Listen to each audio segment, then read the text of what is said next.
1970s का मुंबई, बारिश से भीगी सड़कें, भीड़ से भरी लोकल ट्रेन्स और सपनों से भरा एक शहर। लेकिन इन्हीं गलियों के बीच डोंगरी की तंग और अंधेरी गलियों में एक ऐसी कहानी जन्म ले रही थी जिसका असर सिर्फ इस शहर तक सीमित नहीं रहना था, बल्कि पूरे देश की तकदीर को हिला देना था। एक नाम जो धीरे धीरे खौफ का दूसरा रूप बन गया, दाऊद इब्राहिम। एक पुलिस कांस्टेबल का बेटा, एक आम लड़का, लेकिन आम लोगों से अलग उसकी सोच थी। जब दूसरे बच्चे स्कूल जा रहे थे, तब दाऊद सड़कों पर पावर का मतलब समझ रहा था। कौन डराता है, कौन दबाता है और कौन रूल करता है। छोटी छोटी चोरियां, स्ट्रीट फाइट्स और फिर धीरे धीरे उस दुनिया में कदम जहां कानून सिर्फ एक रुकावट होता है। मुंबई पुलिस के रिकॉर्ड्स में उसका नाम आता था, फिर गायब हो जाता था। लेकिन इंटेलिजेंस ब्यूरो के कुछ ऑफिसर्स को कुछ अलग महसूस हो रहा था।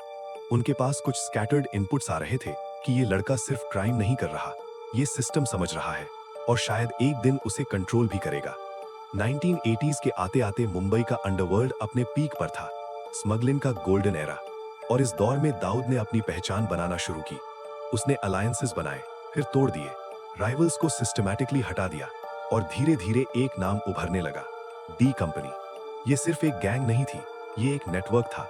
Gold smuggling, extortion, real estate और बॉलीवुड तक उसका इन्फ्लुएंस पहुंच गया। लोग सिर्फ उससे डरते नहीं थे, लोग उसके साथ काम करते थे। मुंबई पुलिस हर मूव ट्रैक करने की कोशिश कर रही थी, लेकिन हर बार दाऊद एक कदम आगे होता।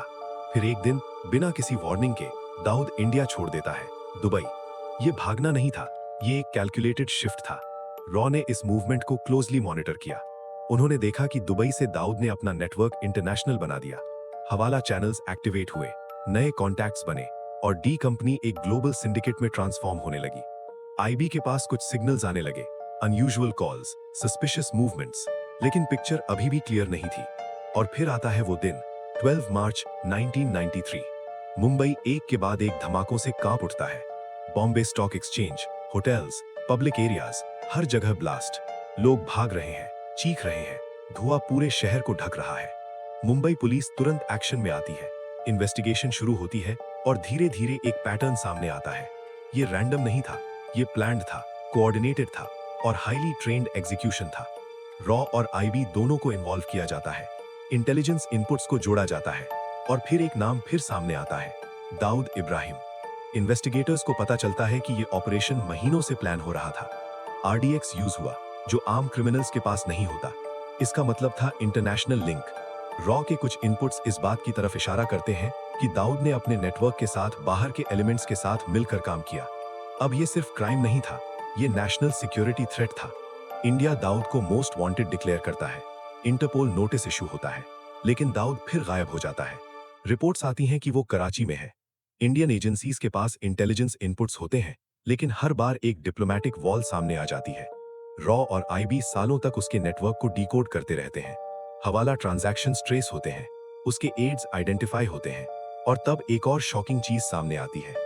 डी कंपनी सिर्फ एक गैंग नहीं थी, ये एक ग्लोबल एंटरप्राइज था। Drug trafficking, arms smuggling, extortion, match fixing, Bollywood financing, सब कुछ एक ही इनविजिबल सिस्टम से कंट्रोल हो रहा था।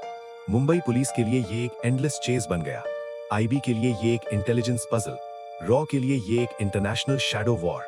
हर बार जब लगता था कि दाऊद करीब है, वो फिर एक कदम दूर निकल जाता, जैसे कोई शैडो जो कभी पकड़ी नहीं जा सकती।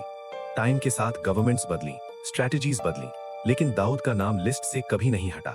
यूनाइटेड नेशंस ने उसे ग्लोबल टेररिस्ट डिक्लेयर किया, एसेट्स फ्रीज हुए, इंटरनेशनल प्रेशर बढ़ा, लेकिन फिर भी वो हाथ नहीं आया। आज भी इंटेलिजेंस फाइल्स में उसका नाम जिंदा है। आज भी एजेंसीज उसके नेटवर्क को मॉनिटर करती हैं। कुछ लोग कहते हैं वो अब भी एक्टिव है, कुछ कहते हैं वो सिर्फ एक सिंबल रह गया है। लेकिन सच क्या है, ये आज भी एक राज है। एक ऐसा राज जो डोंगरी की गलियों से शुरू हुआ था और दुनिया के सबसे बड़े इंटेलिजेंस नेटवर्क्स तक पहुंच गया। और शायद सबसे बड़ा सवाल ये नहीं है कि दाऊद इब्राहिम कौन था, बल्कि ये है कि एक आम लड़का कैसे एक ऐसा नाम बन गया जिसे पकड़ने के लिए पूरी दुनिया की एजेंसीज लग गईं। और फिर भी वो आज तक सिर्फ एक कहानी नहीं, एक अधूरी पहेली बना हुआ है।